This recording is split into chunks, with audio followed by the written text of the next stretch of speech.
Jason Sadeko. He's out at the deck there taking advantage of breakfast for dinner. Jason, what's going on?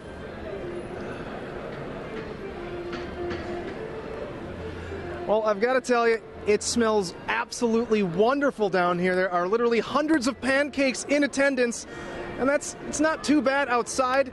Thankfully, though, for all the patrons that are making their way here, we have some rain to the north and a few clouds here at the moment. Live outside of our studios. It's dangerous in some parts. Fill us in.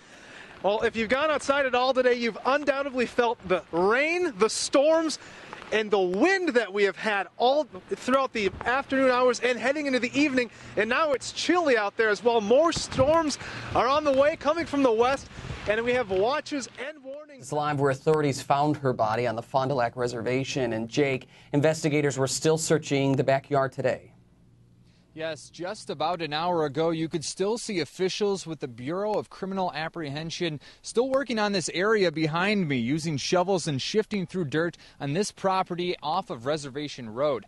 Now, Cloquet police have not...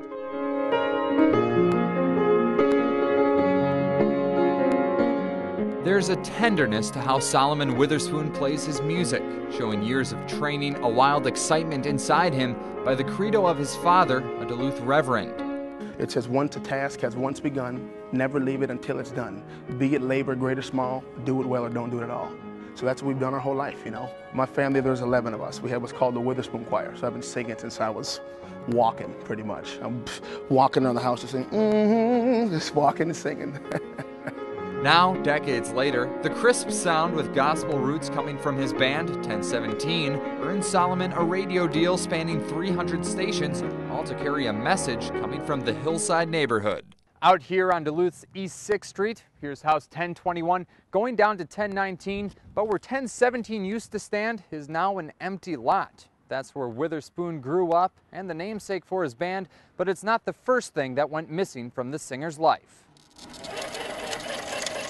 My brother was shot in the head. He was shot right here with the old 44 gun, this close to his face, and it blew his brains out. And it was 21st birthday. Him and his two best friends were murdered too. And I was with him actually, 2 hours before that happened. You see your brother just laying there, you know what I mean? That's when it's real, and you're looking at him, and he's not moving. That's when it's like, oh my goodness. At the age of 4, could have been 5, way back when, barely got by. House on kill, 4 rooms, family 10, with no food. Solomon, joined by his music director Russ King, used the struggle to push himself. No matter what time it is or what day it is, he'll do it. It's crazy to me. That's what I mean by consistent. The singer says he channeled his father, who since passed away. One thing he always taught us was, that this body is only a living shell. The day's gonna come to where, we're just not gonna wake up, and we're gonna wake up in our 100% purest form, and that's gonna be heaven. You know what I mean?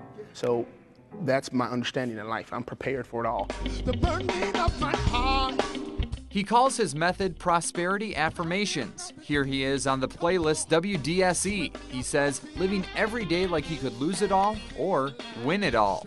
A lot of people haven't been through a fraction of what I've been through, and it's absolutely destructed them and destroyed them. I refuse to let the devil dictate who I am. The family man now looks to the future of his career, trying to reach maximum exposure. He says now it's not only about the music, but also what it means. When people walk in church, they leave differently. People always feel there's a message for them. I feel that when people come to a 1017 show, I want the church effect. I want people to receive a message that I have to say.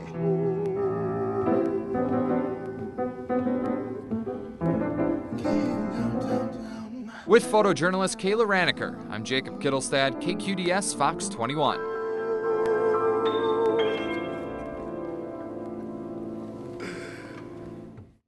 Take it away! 1, 2, 3! Paddle fast enough in a dragon boat, and it'll skim across the water.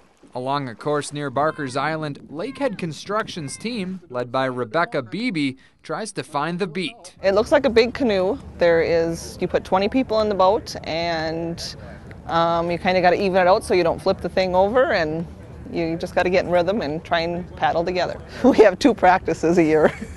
That's it.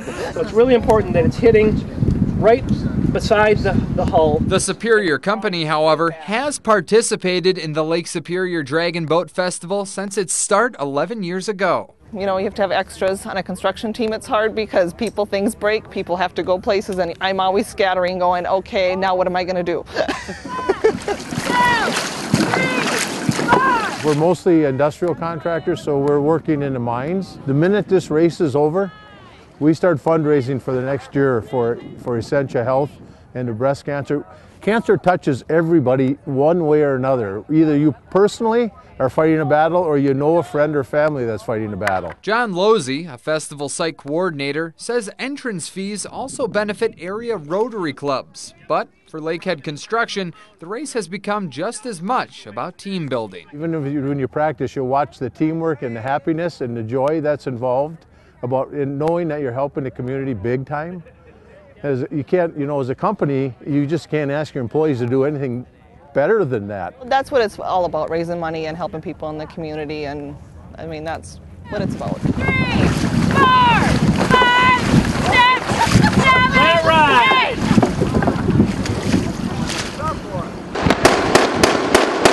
8. The training is life or death. A high-threat police response acted out by northern Wisconsin authorities turned students like Thomas Renz from the Bayfield County Sheriff's Department.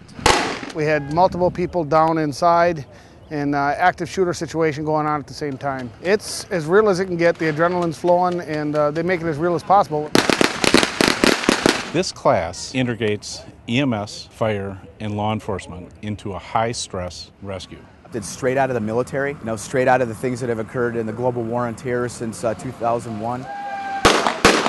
WCTC, coordinating these 3 exercises, want responders to learn a meshed response to these situations, better connecting authorities and EMS for a safer response. And we're actually teaching them kind of to adopt a mindset of how to be tactically minded to ensure that we're not putting other law enforcement providers at risk. The instructors are very good to use distractive devices, distractive tactics, low lights, no lights. That includes an unnerving music choice, considering the situation.